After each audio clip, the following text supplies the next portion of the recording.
Hi friends, welcome to channel. Karthigai Deepam சீரியலில் ரொம்பவே சூப்பராக அண்ட் பயங்கர இன்ட்ரெஸ்டிங்காக போயிட்டுருக்கு அப்படின்னா சொல்லலாம். ஸோ என்ன நடந்துட்டுருக்கு அப்படின்னு பார்த்தீங்கன்னா, தீபா இன்னும் கிடைக்கல, கார்த்திக் நீ என்னப்பா முயற்சி எடுத்த அப்படின்னு சொல்லி அபிராமி வந்து பார்த்தீங்கன்னா கார்த்திகை கேட்டுட்ருக்காங்க. கார்த்திக் வந்துட்டு என்ன சொல்கிறதுன்னு தெரியாமல் முழிச்சிட்ருக்காரு. அண்ட் அப்போதான் வீட்டுக்குள்ளே ஒருத்தர் உள்ள வராரு. யாருன்னா அப்படின்னு பார்த்தீங்கன்னா தீபாவை கச்சேரியில் பாடுறதுக்கு கூப்பிட வந்திருக்காங்க. ஸோ தீபா வந்து பார்த்தீங்கன்னா இப்போ இன்னும் கிடைக்கல அப்படின்னு சொல்லிட்டு எல்லாரும் வருத்தத்தில் இருக்க டைம்ல கார்த்தி என்ன சொல்றாருன்னா, இப்போ அவங்க வரமாட்டாங்கன்னு சொல்றதுக்கு வாய் எடுக்கும் போதே அபிராமி என்ன சொல்றாங்கன்னா, நீங்க சொல்ற டேட்ல வந்துட்டு தீபா வந்து பாடுவாங்க அப்படின்ற மாதிரி சொல்லிடுறாங்க.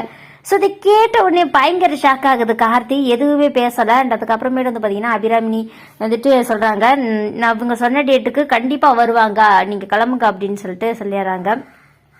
அண்ட் நெக்ஸ்ட் என்ன நடந்துட்டு இருக்கு அப்படின்னு பாத்தீங்கன்னா, நம்ம கார்த்தி அவங்க போனதுக்கு அப்புறம் கேக்குறாங்க, எதுக்காக அப்படி நீங்க சொன்னீங்க, தீபா எங்க இருக்காங்க, எப்படி இருக்காங்க, எந்த ஒரு விஷயமே நமக்கு தெரியாது, அப்படி இருக்கும்போது நீங்க ஏன் இந்த மாதிரி ஒரு விஷயத்த சொன்னீங்கம்மா அப்படின்னு சொல்லி கேக்குறாங்க.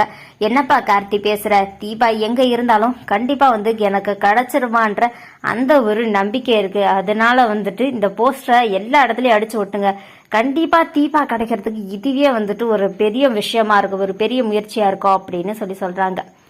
இதை கேட்டோன்னே வந்து பாத்தீங்கன்னா கார்த்திக் வந்துட்டு சரி ஓகே அம்மா சொல்ற மாதிரியே செஞ்சிடலாம் அப்படின்னு சொல்லிட்டு அபிராமி சொன்ன மாதிரி எல்லா இடத்துலயுமே போஸ்டர் அடிச்சு ஓட்டுறாங்க தீபாவுடைய போட்டோ போட்டு.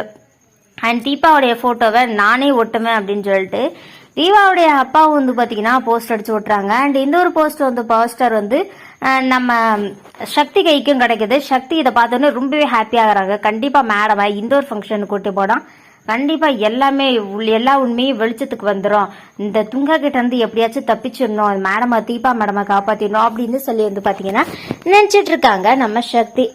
அண்ட் இந்த பக்கம் என்ன நடந்துட்டு இருக்கு அப்படின்னு பாத்தீங்கன்னா, இந்த ஒரு போஸ்டரை துங்காவோட ஆள் ஒருத்தன் பாத்துறான். அவன் பார்த்த உடனே வந்து பாத்தீங்கன்னா ஓடி வந்து, அண்ணா என்ன இங்க பாருங்கண்ணே அப்படின்னு சொல்லி காட்டுறான். என்னடா ஒரே குழப்பமா இருக்கு, இவன் என்னன்னா தீபானு போஸ்டர் அடிச்சு ஒட்டி இருக்கான், எனக்கு ஒன்னும் புரியலே.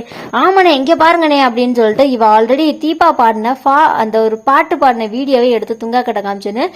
அப்போதான் துங்காவுக்கு ஒரு விஷயம் புரியுது. என்னன்னா நம்ம தீபா மாதிரி, அதாவது கீதா மாதிரி ஒரு பொண்ணு தீபான்ற பேர்ல இங்க இருந்துட்டு இருக்கா போல. அப்போ சீக்கிரமே வந்துட்டு இதான் நம்ம குழப்பத்துக்கு காரணமா, அந்த நர்ஸுக்காரி கூட அந்த மயக்கமா இருக்கிற பொண்ணு அப்போ தீபாவா கீதா இல்லையா அப்படின்னு சொல்லிட்டு துங்காவுக்கு நிறைய விஷயங்கள் உண்மை வெளிவருது. ஸோ அப்போ கார்த்தி காப்பாத்திட்டு போனதுதான் கீதாவா, அப்போ அவளை தான் நம்ம தேடி கண்டுபிடிக்கணும், அவள் கார்த்தியோட வீட்டில் தான் இருக்கா அப்படின்னு சொல்லி துங்காவை முடிவு பண்ணிக்கிறாரு. ஸோ பயங்கர இன்ட்ரெஸ்டிங்காக செம்ம சூப்பராக போயிட்டு இருக்கு கார்த்திக் இப்போ சீரியல். இந்த வீடியோ உங்களுக்கு பிடிச்சிருந்தா லைக் பண்ணுங்க, ஷேர் பண்ணுங்க. ஓகே ஃப்ரெண்ட்ஸ், தேங்க்ஸ் ஃபார் வாட்சிங்.